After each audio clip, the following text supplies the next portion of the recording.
Hi guys, welcome back to my channel. If you are new here, my name is Mina. In this video, you'll be learning how to make this beautiful pleated skirt you are seeing on your screen. If this is what you're interested in, please stick around. Let's dive straight into the video. And please don't forget to like and subscribe to the channel if you haven't already. Let's get started, guys.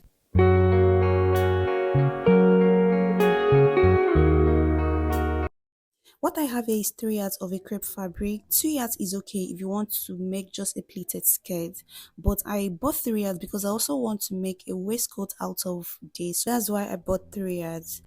The measurement you'll be needing for this skirt is your waist circumference and also the length of your skirt. Like you place your tape on where you want your skirt to start from and measure to where you want it to stop. Then for the circumference, take your waist circumference, whatever you have, times it by 3 and add 11 inches to it. My waist circumference is 27. 27 times 3, that is 81. Then 81 plus 11 inches, that gives me 92. So I cut this by 92 inches. Then the length of my skirt is 19 inches.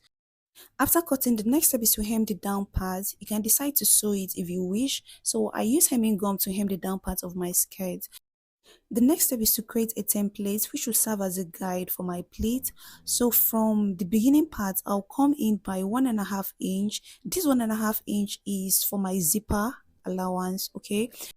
Then I'll place my tape on that line of 1.5 inch. Then I'll go ahead and mark one inch apart. Okay, so 1 inch, the next one is going to be 1 inch, the next one inch. Like the difference between one Mark line 1 inch, and the one other one inch. is 1 inch. So I'll keep repeating the same thing till it gets to the last. Then I'm also going to do the same thing to the down part.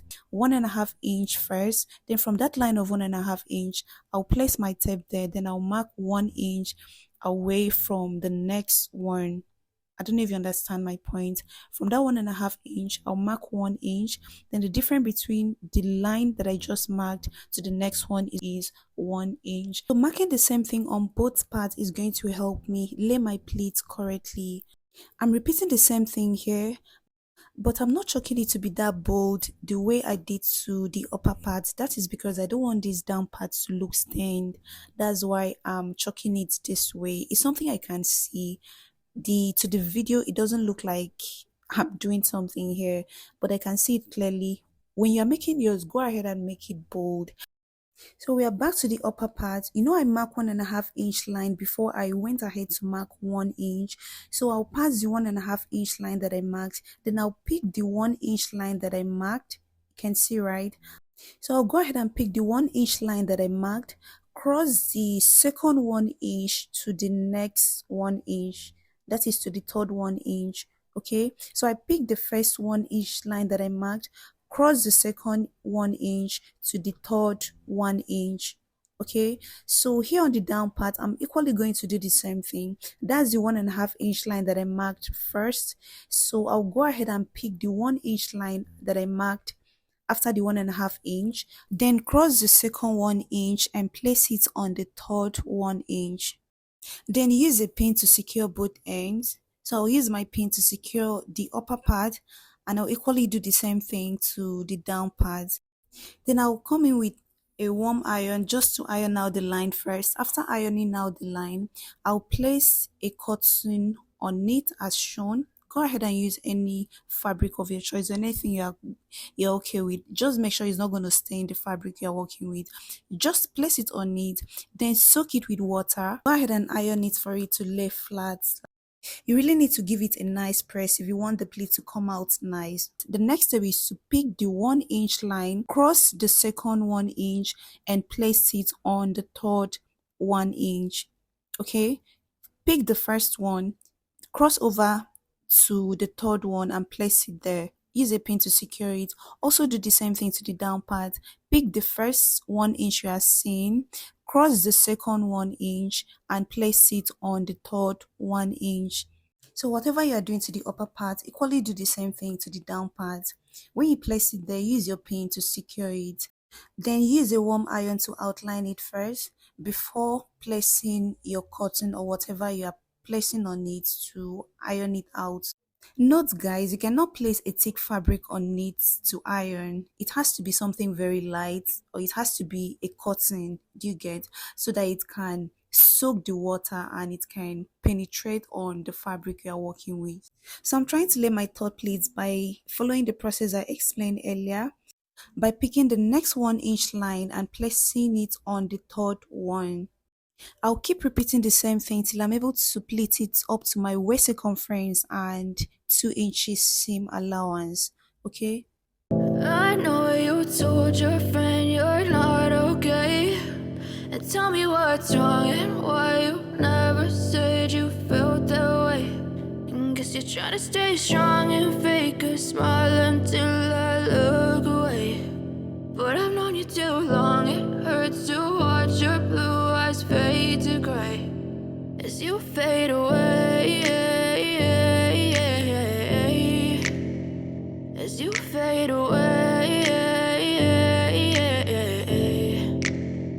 Yeah, I'm about to fade away. Cause every time I wake up I feel like it's Monday. Something's going wrong with all the chemicals up in my brain. All of a sudden I don't look at anything the same way. Gotta build up of my thoughts sitting in an ashtray. I'm sorry that I'm so inconvenient, okay. Just let me be me and I'll stay out of your way. I can see the way you look at me, I'm such a disgrace. I never really asked to be brought into this place. You wanna love me? Well then baby I have a taste. All the highs and the lows, no you'll never be the same. I don't really wanna hurt you but I can't control the pain. If you're sticking by my side maybe we could be okay. Okay, maybe you could be the change I need today. I promise that I've never felt this way. I really hope that you will choose to stay through all the pain. I know you told your friend you're not okay.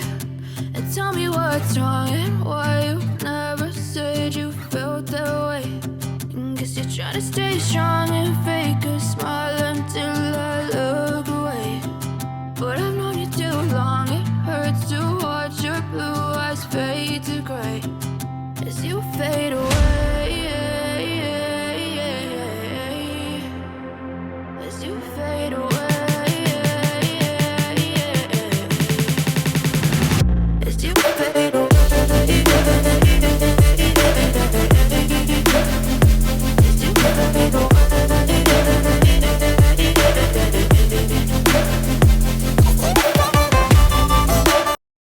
So I'll go ahead and measure what I've pleated if it's up to my waist circumference and also like 2 inches seam allowance. Okay. So my waist circumference is 27 and I have like 30 here. I'm just going to cut it by 30 because I don't want the hip part to be too tight. So the same thing I did to this upper part, I'm also going to repeat the same thing on the down part. I'll go ahead and measure what I have on the down part. So I have the 30. I'll mark where I have 30 and I'll equally cut from the down part to the upper part on that 30 inches line that I just marked. So the next step is to mark 4 inches across. So from the upper part, I'll go down by 4 inches. Then I'll mark the same thing across. So I'll take it to my sewing machine and sew from the upper part to the 4 inches line that I just marked. This is to enable the pleats on the down part to lay very flat. So I'll take it to my sewing machine and top stitch on each pleated line by 4 inches. I'll repeat the same thing till I get to the last one. So this is it after I was done top stitching it by 4 inches. The next step is to attach my band to my skirt. Go ahead and measure the upper part of your skirt. Whatever you have, use that to cut the band. Okay, so the width of this is 4 inches. So I went ahead to iron a stay on it. You can see how it looks. The next step is to fold in ½ inch on both ends. So I'll fold in ½ inch on this side and iron it down. I will equally do the same thing to the other part. I'm just trying to create a guideline on how I'll fix my band. So on both ends, I'll fold in ½ inch. Then after folding in ½ inch on both ends, I will fold the band into two as shown. You can see how I folded it, right?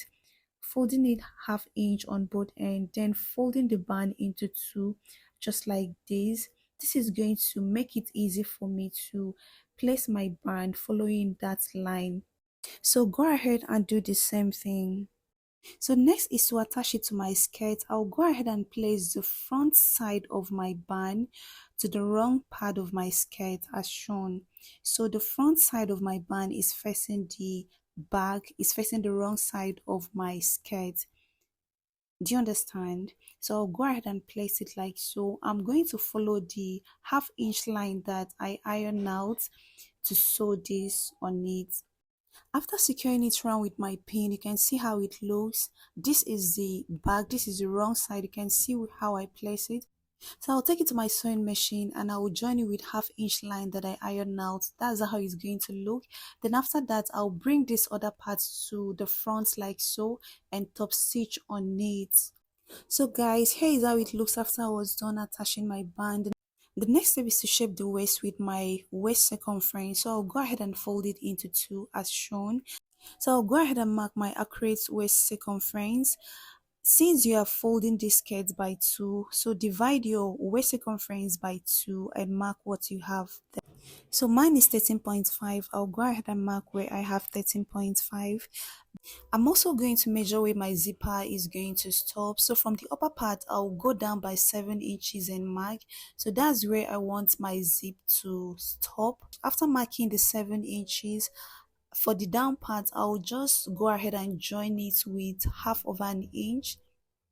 Okay, so this down part, I'll join the down part with half of an inch up to where I have my 7 inches line. Okay, so I'll take it to my sewing machine and I'll join it to where I have my 7 inches line before attaching my zipper to it. So here is how it looks after I was done attaching my zipper to it. Here is the final look of our pleated skirt. If this tutorial was helpful, please don't forget to give it a thumbs up. Also subscribe to the channel if you haven't already. If you have any question, let me know in the comment section. Thank you so much for watching. See you guys in my next video. Bye.